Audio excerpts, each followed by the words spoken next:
జాతీయ స్థాయిలో కాంగ్రెస్ పార్టీ అలాగే భారతీయ జనతా పార్టీ నీరు నిప్పుల పోట్లాడుతున్నప్పటికీ రేవంత్ రెడ్డి మాత్రం మోదీ గారికి గౌరవం ఇస్తూనే ఉన్నారు.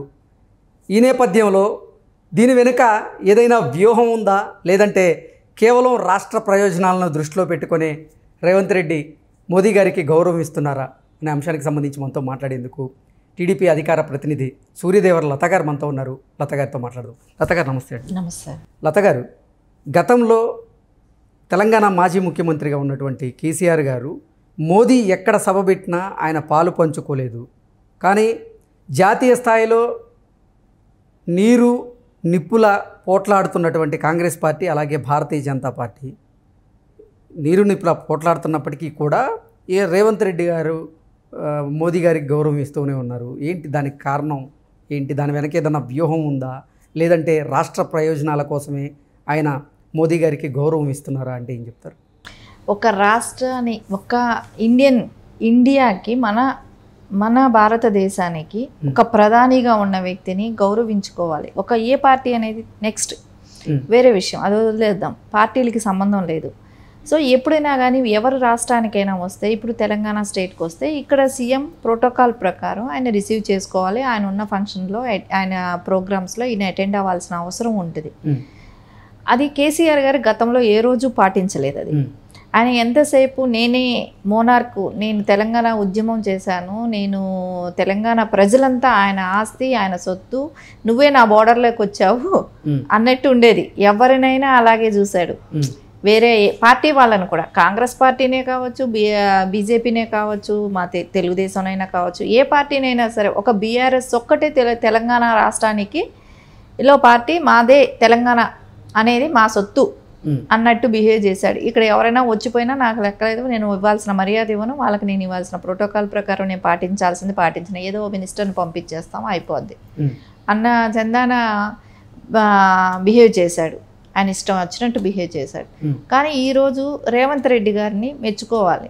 ఎందుకంటే రెండు సెంట్రల్ పార్టీలు అయినా కూడా ఆయన మన రాష్ట్రానికి వచ్చాడు కాబట్టి మనం ఆయనకి తగిన ప్రోటోకాల్ ప్రకారం ఒక సీఎం హోదాలో నేను వెళ్ళాలి, ఆయన ఒక ప్రధాని, నేను వెళ్ళాలి అనేదానికి ఆయన భేషజాలకు పోకుండా వెళ్ళి అటెండ్ అవ్వటం అనేది మనం అందరం కొన్ని ఇన్సిడెంట్లు చూసి ఎటో పోతున్నప్పుడు, కొన్ని మంచిగా జరిగినప్పుడు కూడా మనం అప్రిషియేట్ చేయాలండి. సో ఎందుకంటే గతంలో మనం చూసాం, ఇప్పుడు రేవంత్ గారి వచ్చిన తర్వాత మనం ప్రతిదీ చూస్తున్నాం. లాస్ట్ ఇయర్ చనిపోయినప్పుడు కానివ్వండి, మనం వీడ్కోలు ఇవ్వాల్సిన సమయంలో కానివ్వండి, ప్రోటోకాల్ విధంగా కానీ, ఎందుకంటే వాళ్ళ నాన్నగారికే జరగలేదు, అలాంటి గౌరవం దక్కిచ్చారు ఆ అమ్మాయి విషయంలో. అదేలాగా కూడా ఈరోజు మనం ఇది ఇక్కడ కూడా చూసాం, పార్టీలకు అతీతంగా ఒక బీఆర్ఎస్ వ్యక్తికి వాళ్ళకి అక్కడ చేయాల్సింది చేస్తూ, తర్వాత ఇక్కడ బీజేపీ వాళ్ళనైనా కూడా గౌరవించడం అనేది, ఎందుకంటే ప్రతి ప్రోగ్రామ్కి మనం చూస్తున్నాం, గవర్నర్ గారిని కూడా ఆయన ఎప్పుడు పిలుచుకోవటం కానివ్వండి, ప్రతిదానికి ఇన్వైట్ చేయటం కానివ్వండి, ఆవిడకి ఇవ్వాల్సిన రెస్పెక్ట్ ఇవ్వటమే కానివ్వండి, ప్రతిదీ కూడా జరుగుతుంది. సో దీన్ని మనం మంచి పరిణామంగా తీసుకోవాలండి. ఎందుకంటే గతం చూసాం, ఇప్పుడు భవిష్యత్తులో మనకి ఇలాంటివి చూస్తున్నప్పుడు చేంజ్, ఒక మార్పు అంటూ వస్తుంది.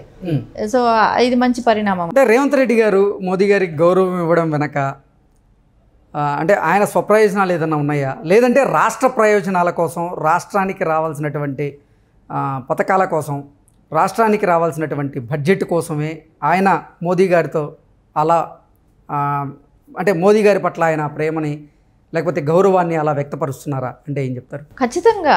ఎందుకంటే సొంత ప్రయోజనాలు ఏవి జరగవు, ఎందుకంటే పార్టీలు డిఫరెంట్ పార్టీలు, సో సొంత ప్రయోజనాలు ఏమీ ఉండవు. కానీ రాష్ట్ర ప్రయోజనాల కోసం, ఎందుకంటే అక్కడ నుంచి రావాల్సిన నిధులు కానీ, ఆ నిధులు తీసుకొచ్చి ఇక్కడ సంక్షేమం కానివ్వండి, ఇవన్నీ ఆలోచించి అది చేస్తేనే కదా మనం ఒకళ్ళని సాటిస్ఫై చేస్తే మనల్ని వాళ్ళు సాటిస్ఫై చేస్తారనేది మనం గతం ఎప్పుడూ కూడా జనరల్ ఇది.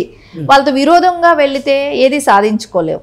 సో అందుకని ఈయన ఏం చేస్తున్నాడు, నేను మీకు ఇచ్చే విలువ ఇస్తాను, మీకు ఇచ్చే గౌరవం మీకు ఇస్తాను, మీరు మా రాష్ట్రాన్ని పట్టించుకోండి, మమ్మల్ని పట్టించుకోండి, మా ప్రజలను పట్టించుకోండి, మాకు రావాల్సిన నిధులు మాకు ఇవ్వండి అనే చందానే వెళ్తున్నారు. ఇది మంచి పరిణామంగా తీసుకోవాలి మనం. ఎందుకంటే ముందు ఇక్కడ మనకు రాష్ట్ర ప్రయోజనాలు ఇంపార్టెంట్, తర్వాత వాళ్ళ పర్సనల్ ఇవి. కానీ పర్సనల్కి నేను అనేది ఏంటంటే వ్యతిరేకం, 2 పార్టీలు భిన్న పార్టీలు. సో వాళ్ళకి వీళ్ళకి ఎప్పుడు పొసగదు కూడా.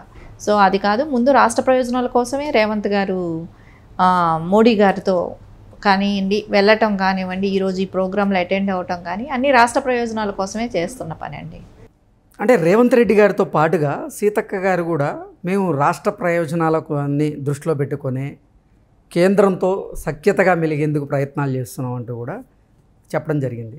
కేవలం రాష్ట్ర ప్రయోజనాల కోసం దృష్టిలో పెట్టుకొని ఈ నేతలందరూ కూడా అటువంటి వ్యాఖ్యలు చేసి ఉండొచ్చా, లేదంటే ఇతరత్ర కారణాల వల్ల అట్లా చేసి అంటే కేంద్రంలో బీజేపీ ఉన్నప్పటికీ ఇక్కడ ఉన్న అధికారంలో ఉన్నది మాత్రం కాంగ్రెస్ పార్టీ.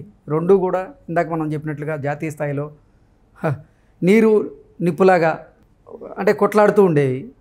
ఈ నేపథ్యంలో అసలు సడన్గా కాంగ్రెస్ పార్టీకి చెందినటువంటి నేతలు బీజేపీ పెద్దలకి గౌరవం ఇవ్వడాన్ని ఎలా చూడొచ్చు? దీని వెనక ఏదన్నా అసలు వ్యూహం ఉందా? వ్యూహం ఎక్కడ ఏది కూడా మనకు కనపడటం లేదండి. ఎందుకంటే అవి వెళ్తే ఇప్పుడు నేషనల్ పార్టీలు కాంగ్రెస్ ఆర్ బీజేపీ, సో ఆ 2 పార్టీలే ఉంటున్నాయి కాబట్టి సో రాష్ట్ర ప్రయోజనాలే. కానీ మినిస్టర్స్ అందరూ కూడా అండి రేపు వీళ్ళు ఇక్కడ రాష్ట్రానికి బాగు చేసి ఇక్కడ వీళ్ళు ఏమైనా తీసుకొచ్చి నిధులు తీసుకొచ్చి ఇక్కడ డెవలప్ చేస్తే నెక్స్ట్ 5 years తర్వాత ఎలక్షన్లకు వెళ్ళినప్పుడు వీళ్ళకు ఒక భవిష్యత్తు ఉంటుంది. సో ఆ భవిష్యత్తు కోసం వీళ్ళు ఏం చేస్తున్నారు, వీళ్ళు సెంటర్లో ఎవరైనా ఉండేవండి, సో వాళ్ళతో వీళ్ళు మంచిగా ఉండటానికి కేసీఆర్ చేసిన తప్పును నేను చేయకూడదు అని భావించే రేవంత్ రెడ్డి గారు ఇటువంటి నిర్ణయం తీసుకొని ఉండొచ్చా? ఖచ్చితంగా రేవంత్ గారికి అంటే ఆయన ఏంటంటే చిన్న కార్యకర్త స్థాయి నుంచి ఈరోజు ఒక సీఎం స్థాయికి వచ్చిన వ్యక్తి. సో కష్టాలు పడుతూ ఒక్కొక్క మెట్టు ఎక్కుకుంటూ పైకి వచ్చారు.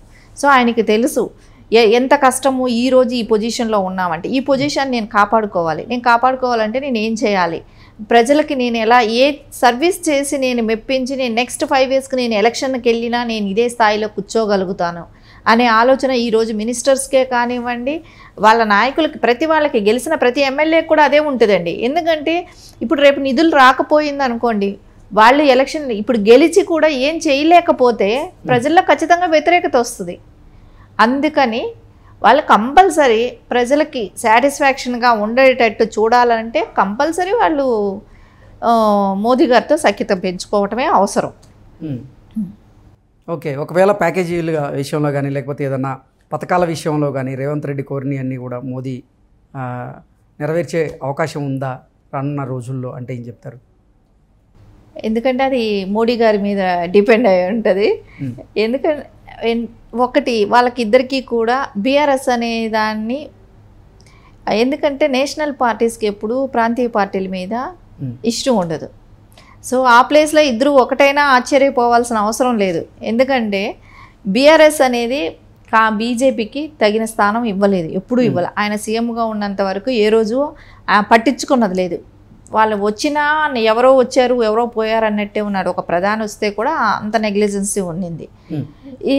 ఇప్పుడు చంద్రబాబు నాయుడు గారు నిలబడ్డారనంటే ఆయన చేసిన పనులు సంస్కరణలు ఆయన తెచ్చిన డెవలప్మెంట్ మూలాన ప్రజల్లో అంత అపారమైన గౌరవం ఉంది కాబట్టి. ఎందుకంటే మనం చూసాం మొన్న జరిగిన బాబు గారు అరెస్ట్ అయినప్పుడు ప్రజల్లో ప్రపంచవ్యాప్తంగా ఎలాంటి గుర్తింపు ఉన్నింది బాబు గారికి అనేది చూసాం. అంత స్థాయిలో కేసీఆర్ గారు నిలబడగలుగుతారా అంటే ఖచ్చితంగా నిలబడలేరు. ఎందుకంటే ఈరోజు ఆయన దిగిపోయిన వెంటనే కదా, ఆయన ఉన్నప్పటి నుంచి కూడా అందరూ అంటున్నారు కరప్షన్ ఎత్తి చూపెట్టారు. సో అంత కరప్షన్ పెట్టుకున్న వ్యక్తి ఈరోజు నువ్వు దిగిపోయిన వెంటనే, ఒక ముఖ్యమంత్రి పదవి నుంచి దిగిపోయిన వెంటనే నీ దగ్గర ఉన్న వాళ్ళందరూ వెళ్ళిపోతున్నారు.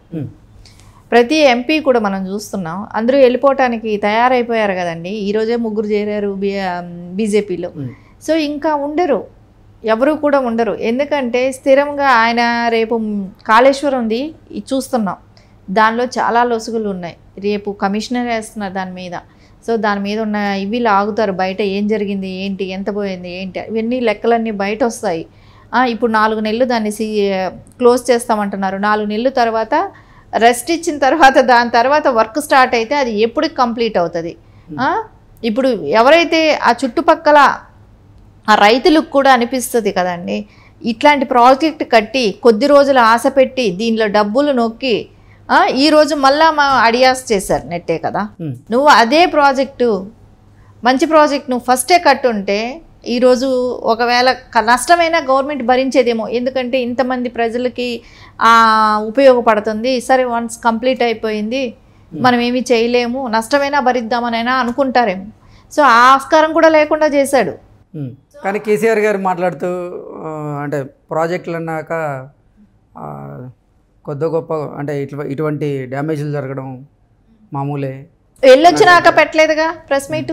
కేటీఆర్ గారు వెళ్ళారు, వెళ్ళిన తర్వాత దగ్గర వరకు కూడా వెళ్ళి చూడలేదు, చూడకుండా కూడా వచ్చిన తర్వాత కూడా అవుతాయి ఇట్లాగే ఉంటాయనే మాట అనలేదుగా.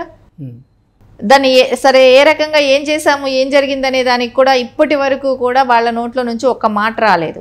సో దాని మూలాన ఎంత నష్టపోయాము, ఎన్ని స్కాములు జరిగాయి అనేది అన్నీ ఒక్కోటి బయట వస్తుందని వాళ్ళు భయపడుతున్నారే కానీ ప్రాజెక్టు పోయింది అనే బాధ వాళ్ళలో లేదు. మన గుట్టు ఎంత బయట వస్తుందనే బాధలోనే ఉన్నారు వాళ్ళందరూ. సో అది ఎక్కువ ఇప్పుడు రెండు పార్టీలు కూడా మేబీ కాంగ్రెస్ ఆర్ బీజేపీ ఒకటే అయినా కేసీఆర్ని లేకుండా అయినా చేస్తుంది. బీఆర్ఎస్ పార్టీని లేకుండా చేసినా కూడా ఆశ్చర్యపోవాల్సిన పర్లేదు. ఎందుకంటే ఈయన నేను నేషనల్ పార్టీగా డిక్లేర్ చేసుకున్నాడు. పక్కన మహారాష్ట్రకి వెళ్ళారు, కర్ణాటకకి వెళ్ళారు, ఆంధ్రప్రదేశ్కి వెళ్ళారు, ప్రతి స్టేట్లు తిరిగాడు. తిరిగి ఆయన చేయబట్టి ఈరోజు ఆయన ఖచ్చితంగా అనుభవించాల్సి వస్తుంది.